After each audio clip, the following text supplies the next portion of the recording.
प्रभु का धन्यवाद करते हैं कि उसने हमें इस गूगल मीट के द्वारा जोड़ा। मेरे अजीजों, ये बहुत जरूरी था हमारे लिए कि हम जुड़ सके, क्योंकि हम संसारिक जीवन में थे और संसारिक स्वभाव में थे। लेकिन जब से हम प्रभु की इस आराधना में शामिल हुए हैं मेरे अजीजों, परिवर्तन आ रहा है। मैं दूसरे का तो नहीं कहता, लेकिन हाँ, मेरे जीवन में बहुत परिवर्तन आया है और आगे भी आता ही रहेगा मेरे अजीजों, क्योंकि मैं जब तक कब्र में ना चला जाऊं तब तक मेरे जीवन में परिवर्तन ही आएगा मेरे अजीजों। और मैं इतना बदल जाऊंगा कि सच में मैं प्रभु के राज्य में प्रवेश करने पाऊंगा। मेरा विश्वास है कि मैं श्वेत वस्त्र पहने रहूंगा, ये मेरा भरोसा है। कि मैं हाथों में डालियां ले रहूंगा, मेरा भरोसा है। मैं सर्वशक्तिमान परमेश्वर के सामने उसकी महिमा कर रहा हूँ। और ये भरोसा हम सबका होना चाहिए मेरे अजीजों, जो प्रार्थना में हैं, जो लगातार प्रार्थनाओं में बने हुए हैं, उनके जीवन में ये भरोसा होना चाहिए कि हम सब खजूर की डालियां लिए हुए प्रभु परमेश्वर के सम्मुख श्वेत वस्त्र पहने हुए उसके नाम की महिमा करेंगे। और ये तभी होगा जब हम अपने जीवन में, जी हाँ, जब हम अपने जीवन शैली में, जब अपनी बातों में, अपने विचारों में और अपने कामों में परिवर्तन लेकर आएंगे। वो कहता है कि वो बदल जाएंगे। हम ऐसा स्वभाव लेकर, संसारिक स्वभाव लेकर परमेश्वर के राज्य में प्रवेश नहीं कर सकते। हमें बदलना पड़ेगा। बाइबल कहती है कुरिन्थियों के अंदर कि वो बदल जाएंगे। क्यों? क्योंकि हमें बदलना जरूरी है। हमें चेंज लाना अपनी जिंदगी के अंदर बहुत जरूरी है मेरे अजीजों, क्योंकि अगर हमारे अंदर परिवर्तन नहीं आता और अगर हम नया जन्म नहीं लेते खुदावन की ओर से, तो हम वैसे ही रहेंगे जैसे अब तक थे। तीसरा अध्याय अगर यूहन्ना का हम पढ़ते हैं और उसका 6वां वचन, तो वहां पर लिखा है, क्योंकि जो शरीर से जन्मा है वह शरीर है और जो आत्मा से जन्मा है वो आत्मा है। अब हम शरीर से तो जन्म गए थे, लेकिन अब जरूरी है कि हम आत्मा से जन्म लें। और इसके लिए हमारा एक और जन्म लेना बहुत जरूरी है मेरे अजीजों, ताकि हम उसके नाम की महिमा कर सकें। जैसा कि यीशु मसीह आगे कहते हैं, अचंबा ना कर कि मैंने तुझे कहा, तुझे नए सिरे से जन्म लेना अवश्य है। जी हाँ, हमें नए सिरे से जन्म लेना बहुत अवश्य है। वो पुराना स्वभाव, वो पुरानी बातें, वो पुराना चाल चलन, वो पुराने काम हमें छोड़ने पड़ेंगे अपनी जिंदगी में, उन्हें त्यागना पड़ेगा। क्योंकि अगर हम प्रभु यीशु मसीह में आए हैं तो याद रखिए, हमें एक नया जन्म लेना बहुत जरूरी है। उस तमाम, मैं ये कहता हूं कि जब तक मैं संजय को नहीं मारूंगा, पुराने संजय को, तो नया संजय कैसे उत्पन्न होगा? प्रभु की ओर से नया संजय कैसे जन्म लेगा मेरे अजीजों? और ये बहुत जरूरी है कि हमें नया जन्म लेना है और वो प्रभु यीशु में से लेना है।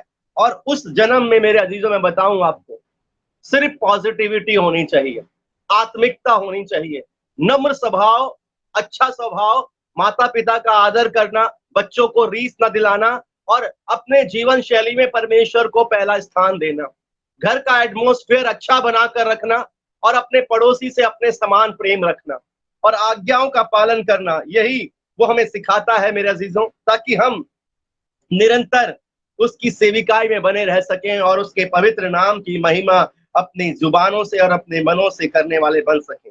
हमें प्रभु ने एक बहुत अच्छा अवसर दिया है, बहुतों को नहीं मिला है, लेकिन हमें जरूर मिला है कि हम इस अवसर का लाभ उठाएं। जी हाँ मेरे अजीजों, हमें इस अवसर का लाभ उठाना है। और मैं आपको बताऊं, ये अवसर हमें बहुत सारा आनंद और बहुत सारी खुशियां देकर जाने वाला है। और हम परमेश्वर की उस महिमा को अपने जीवन में देखेंगे और उसके नाम की महिमा, उसके नाम की स्तुति और उसके नाम की जय जयकार अपने मनों से, अपने होठों से और अपनी जुबानों से करेंगे मेरे अजीजों। हम प्रभु का धन्यवाद करते हैं एक एक जन के लिए। हम लगातार प्रार्थना में बने हुए हैं और ये सिर्फ दायित्व मेरा नहीं है, याद रखिए, ये हम सबका दायित्व है, क्योंकि हम सब ने नए सिरे से जन्म लेना बहुत जरूरी है। ये नहीं कि हमारे घर के किसी एक सदस्य ने जन्म ले लिया, नए सिरे से काफी है। हमारा जीवन कब बदलेगा ये प्रभु के हाथ नहीं, ये हमारे हाथ में है। जब तक हम उस मैल को नहीं धोएंगे, याद रखिए, मैल को धोना हमारे हाथ में। जैसे हम नहाते हैं ना, अपने शरीर को रगड़ते हैं, साफ करते हैं, बहुत जरूरी है कि हम उसी तरह से अपने मैल को भी धोएं। हमारे मन को धोएं, हमारे कामों को धोएं। ये मत सोचिए कि प्रभु सही समय पर देगा। प्रभु का समय तो अभी है, याद रखिए, प्रभु का समय तो अभी है। जब आप प्रभु का नाम जानते हैं तो प्रभु का समय ही है। ये मत सोचिए कि कल पता नहीं जब प्रभु आएगा, प्रभु जब मेरे मन में डालेगा तब मैं बदलाव लेकर आऊंगा। नहीं, बदलाव तो अभी है। जब हम प्रार्थनाओं में हैं, जब हम स्तुति में हैं, जब हम आराधना में हैं, जब प्रभु को अपने सम्मुख सृजनहार मान के उसको स्मरण करते हैं, उससे प्रार्थना करते हैं, तो समय आज है। पता नहीं कल हो ना हो। जी हाँ मेरे अजीजों, पता नहीं कल हो ना हो, हम रहे ना रहे कभी भी। अभी इतने सारे भूकंप आ रहे हैं, इतनी सारी बीमारियां हैं, इतनी सारी लड़ाइयां हैं, पता नहीं कब क्या हो जाए। तो आज ही समय है कि हम अपने उस मन के मैल को, जैसे हम अपने तन के मैल को साफ करते हैं ना, वैसे ही अपने मन के मैल को साफ करें मेरे अजीजों, ताकि हमारे अंदर कोई भी बात की घटी ना हो। और जब प्रभु हमारे मन को जांचते, याद रखिए, जब प्रभु हमारे मन को जांचे तो उसमें किसी भी तरह का कोई भी पाप ना पाया जाए मेरे अजीजों। क्योंकि हम बाहर से बेशक अपने आप को अच्छा दिखा लें, लेकिन मन में क्या क्या रखते हैं ये प्रभु से बेहतर हमारी जिंदगी में कोई नहीं जानता। अपने मन को खाली करना पड़ेगा, अपने मन को साफ करना पड़ेगा। वो कहता है जो मन में होता है वो मुंह पर आता है, जो आंखों से देखा जाता है वो मन में किया जाता है। बहुत सारी चीजें हैं जिसके द्वारा हम पाप करते हैं मेरे अजीजों, बुरा करते हैं, और हमें पता भी नहीं चलता कि हम कर जाते हैं। लेकिन जब हम अपने मन को धोते हैं, साफ करते हैं, परमेश्वर की उपस्थिति में आते हैं, उसकी आराधना करते हैं, ज्यादा से ज्यादा समय बाइबल को देते हैं। मैं आपको बता दूं, कितने लोग हैं आप में से बताइए जो बाइबल को ज्यादा समय देते हैं? कितने लोग हैं जो सिर्फ इसी समय के बाद भी प्रार्थना में जाते हैं या बाइबल पढ़ते हैं? बहुत थोड़े समय, बहुत थोड़े लोग होंगे। और बहुत ज्यादा लोग हैं तो मैं परमेश्वर का धन्यवाद करता हूँ, परमेश्वर के नाम की महिमा करता हूँ कि प्रभु बदलाव लेकर आ रहा है। लेकिन बदलाव यही है कि हम ज्यादा समय परमेश्वर को देने पाए। ये नहीं कि हम और फिजूल के कामों में अपनी जिंदगी को बर्बाद कर ले। बर्बाद कर रहे हैं, याद रखिए, इस जिंदगी को नहीं, आने वाली उस जिंदगी को जब प्रभु यीशु मसीह आएगा। अगर हम विश्वासी हैं तो हमें जानना पड़ेगा कि प्रभु यीशु मसीह ने आना है। प्रभु यीशु मसीह संसार में आएगा और हर एक को उसके कामों के अनुसार प्रतिफल देगा। वो कहता है सबके कामों के अनुसार प्रतिफल मेरे दाहिने हाथ में, मेरे हाथ में है, और मैं उसी के अनुसार कार्य करूंगा। मैं तो बड़ा डरता हूं मेरे अजीजों, सही बताऊं, मैं सच में बहुत डरता हूं, क्योंकि मैंने नर्क देखा है मेरे अजीजों। मैंने नर्क देखा है, यहाँ का, धरती का नर्क देखा है, जिसमें दुख है, पीड़ाएं हैं, आंसू बहाना है, और नफरत है, ईर्ष्या है, और कलेश है। यहाँ का नर्क इतना बुरा है, तो सोचिए जिस नर्क में वो दुष्ट और उसकी सेना जाने वाली है, वो कितना बदतर होगा मेरे अजीज। वो तो रात दिन, बाइबल कहती है, रात दिन उसमें तड़पते रहेंगे, पीड़ा में तड़पते रहेंगे रात दिन। जब हम उस अमीर व्यक्ति को देखते हैं, वो कहता है कि एक पानी का सिरा डाल के एक बूंद मेरे मुंह में टपका दे। इतना ज्यादा पीड़ा है, इतनी ज्यादा बेचैनी है कि यहाँ की बेचैनी और यहाँ की पीड़ा कुछ भी नहीं है। तो आज ही हमने अपने आप को, अपने स्वभाव को बदला है। प्रेयर को इंपॉर्टेंस दीजिए, याद रखिए, प्रार्थना को इंपॉर्टेंस दीजिए, परमेश्वर के वचन को इंपॉर्टेंस दीजिए। मुझे जरूरत नहीं है, मैं, प्रभु ने मुझे बहुत बहुत संवारा है, बहुत निखारा है, उसके बावजूद भी मैं रात दिन इस पे ध्यान दिए रहता हूँ मेरे अजीजों। उसके वचन को सुनता रहता हूँ, सुनता रहता हूँ, सुनता रहता हूँ। कारण क्या है? कहीं मैं चूक ना जाऊं, किसी भी बात से मैं चूक ना जाऊं। तो सोचिए उसका क्या जो वचन पढ़ता ही नहीं, वो कितना चूकता होगा, कितना रोष दिलाता होगा, कितना क्रोध दिलाता होगा खुदा को। तो मैं आपको बता दूं कि हमें अपने जीवन को परिवर्तित करना है। जैसे यीशु मसीह कहते हैं कि हमें नए सिरे से जन्म लेना बहुत जरूरी है।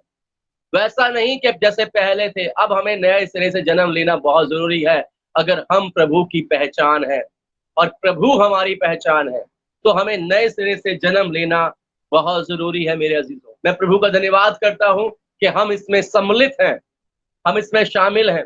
और बने रहिए प्रार्थना में। क्या जाने वचन आपके लिए हो और जिस दिन आप ना हो, याद रखिए, वचन आपके लिए हो और आप उस दिन ना हो। तो आप वचन में बने रहिए। क्या जाने परमेश्वर आपसे बात करना चाहता है, क्या जाने उस दिन की आशीष आपके लिए हो और आप आशीष के लिए ना हो। कई बार ऐसा ही होता है कि हम प्रार्थना ही करना छोड़ देते हैं मेरे अजीजों। कई बार हम स्तुति करना छोड़ देते हैं, कई बार हम बाइबल पढ़ना छोड़ देते हैं, और जब प्रभु आशीष देना चाहता है तो हम उस आशीष से वंचित रह जाते हैं। कारण क्या है? कारण हम खुद हैं। हम खुद हैं। हमारे अंदर नया जन्म होना बहुत जरूरी है। और मेरी बातों को हल्के में मत लीजिएगा, याद रखिए, आत्मा के द्वारा बोला जाने वाला शब्द है ये। आत्मा दिया गया है मुझे, और मैं आत्मा के बगैर बात नहीं करता हूं, बिना आत्मा के। जब प्रभु वो कहता है जब तुझे बोलना होगा तो तुझे बता दिया जाएगा कि तुझे क्या बोलना है। तो मैं आपको बताऊं, मुझे यही बोलना है कि हम अपने जीवनों को परिवर्तित करें। मैं ये नहीं कह रहा आप, मैं कहता हूं हम अपने जीवनों को परिवर्तित करें। किसी भी बात में चूकने ना पाए, और बातों में चूकने के लिए बहुत जरूरी है। हम बातों में तभी नहीं चूकेंगे जब परमेश्वर का वचन हमारे पास होगा, वरना वो आएगा और हमें निराशा में और उदासी में और हमें परीक्षा में गिरा देगा। तो मैं परमेश्वर का धन्यवाद करता हूँ इस सभा में, जब हम उसकी उपस्थिति में हैं, उसका धन्यवाद कर रहे हैं, तो मैं अपने आप को तैयार करता हूँ। मैं अपने आप को तैयार करता हूँ। तो आप अपने आप को तैयार कीजिए इस समय। अपने आप को तैयार कीजिए कि हम जब प्रभु की महिमा के लिए जा रहे हैं, याद रखिए वो कहता है जहां 2 या 3 मेरे नाम से इकट्ठे होंगे मैं उनके बीच में होऊंगा। तो जब हम उसकी उपस्थिति में जा रहे हैं तो बहुत जरूरी है कि हम अपने आप को तैयार करें, हमारी कुप्पियों में तेल पाया जाए। याद रखिए, और तेल क्या है? तेल है पवित्र आत्मा। याद रखिए, कुप्पी हमारा शरीर, जी हाँ, हमारी कुप्पियों में तेल डाला जाए और हमारी मशालें जलती रहे, मतलब हमारा विश्वास बढ़ता रहे, चमक रहे हमारे जीवन के अंदर, और वो चमक हमारे जीवन से कभी दूर ना होने पाए। ये अद्भुत वचन है मेरे अजीजों। जो पाप करता है वो अपने पाप में ही मारा जाएगा, जो दुष्टता करता है वो अपनी दुष्टता में मारा जाएगा, लेकिन धर्मी, जी हाँ, लेकिन धर्मी चमकते रहेंगे लबानोन की नाई। पिता परमेश्वर का ये आत्मिक वचन है मेरे अजीजों। तो बहुत जरूरी है कि हम अपने आप को बदलाव देखें, अपने आप में बदलाव देखें, दूसरा देखें इससे पहले हम खुद अपने आप में बदलाव देखें कि हमारे अंदर बदलाव है कि नहीं, या अभी भी हम वही कार्य कर रहे हैं जो पहले कर रहे थे। तो परमेश्वर का धन्यवाद हो कि उसने हमें एक बार फिर इकट्ठा किया है। को परमेश्वर के संदेश से आशीष मिली है तो आप हमारे YouTube चैनल को सब्सक्राइब कीजिए, शेयर कीजिए, लाइक कीजिए और कमेंट कीजिए। प्रभु आपको आशीष दे।